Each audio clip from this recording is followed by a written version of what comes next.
I'm Sarah. I love the mikvah because it's a space for me.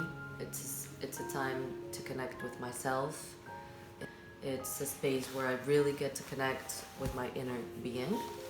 So I deeply appreciate it, and it's sacred, and I love it. For me, it's like a ritual that I feel like once in a month I have this moment with God, few moments that I feel like it's my private moments. Why I choose to go to the mikveh, it feels very empowering. It actually was incredibly transformational in ways that I didn't expect. I looked at it as something that I did for myself. It became a way that I connected to Hashem personally in a way that I hadn't ever before, different than any other ritual that I do that's surrounded with community or with my family. Mikvah is something that's really just personal for me. As far as the separation goes between me and my husband, it really is a renewal for me and my husband, and I did get married a few months ago, and I didn't realize how valuable it is, and I appreciate the tradition greatly. I first went to mikveh in Israel before I get married, and it was the first mikveh, and for me it was something very spiritual. I went there with my mother and sister and my best friend, and it felt very special to me. I don't know, I felt somehow like I connected to my old mothers.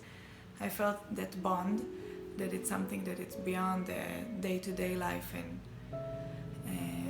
I told to myself that I really want to continue doing it, like after I will get married. And it wasn't something obvious because I'm not a religious. And since then, I'm going to the mikveh.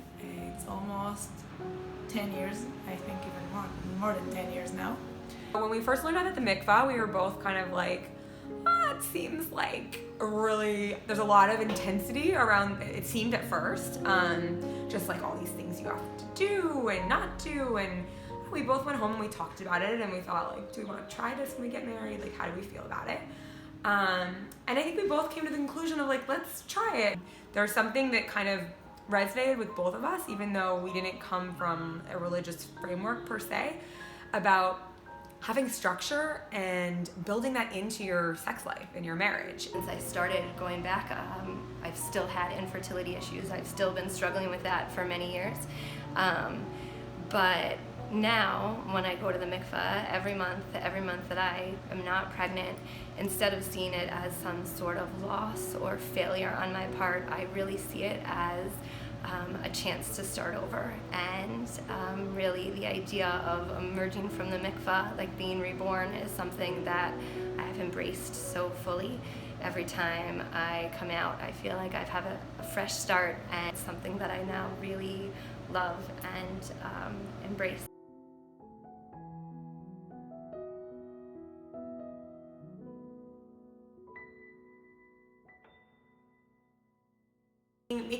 Making intentional effort, just giving the structure on the process was actually, both made our relationship, took it to heights that I didn't expect, but also built in a sense of excitement like every month. But also for me, very personally, I felt that there's something, the mikvah is like going to a spa. I love the spa, but it's more of like a spiritual spa, and that just something about the fact that there's certain things you do before sunset, that you do after sunset, that you prepare yourself. It's like the equivalent of, I don't know, maybe it's kind of like foreplay but almost for yourself, and preparing yourself to be kind of in this special like time and space. Und in einem Leben soll sein ein Mikva Joffe Beruchnis. Und ein Mikva Joffe Begashmis, bis Begashmis Kipschuto, bedugme von Loschen Agmore, Klaf Joffe, Die Joffe, al derich se, But then the times where you both know your mikvah calendar, like it's your husband's very obviously in tune with that, and being having that also creates kind of that fabric of, okay, this is the time of the month where you're spending more time together. And I think just like anything in life, having that kind of assumption, you're in the mood, which people, struggle with that, I think, in a lot of relationships of, one person is in the mood, one person's not in the mood. The mikvah syncs everything in the mood. You're both in the mood when you're not, doing it for a long time, and it helps get you both on the same page and kind of in the same mind space. And I'm really happy that I came here, and I also find beautiful mikveh in the Bay Area with such a lovely attendant and woman. And for me, it's like another community that I can feel connected to.